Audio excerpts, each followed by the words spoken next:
Hi guys, नमस्कार. आज आपण सुकी वजडी बनवूया. वजडीला बारीक कापून घेतल्या, स्वच्छ धुवून आपण कुकरला लावूया. मीठ हळद टाकून अर्धा ग्लास पाणी टाकून 3 शिट्टी देऊया.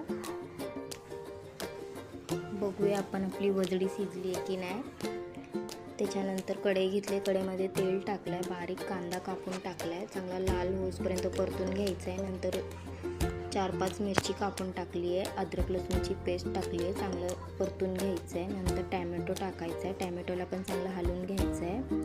त्याच्यानंतर मालवणी मसाला, धनिया पावडर, हळद, मीठ, मटन मसाला आणि गरम मसाला माझ्याकडे नव्हता घरात म्हणून मी बाहेरचा यूज केला आहे. चांगला एकजीव करून घ्यायचं आपल्याला. त्याच्यानंतर एक भाप काढायचे, टमाटर गाळ झाला की आपलं बॉईल वजडी टाकायची आहे, चांगली मिक्स करून घ्यायची आहे. नंतर अर्धा लिंबू टाकायचा आहे, चांगला मिक्स करून घ्यायचं आहे. थोडंसं वजडीचं पाणी होतं मी ते टाकलं आहे, चांगलं हलवून घ्यायचं आहे.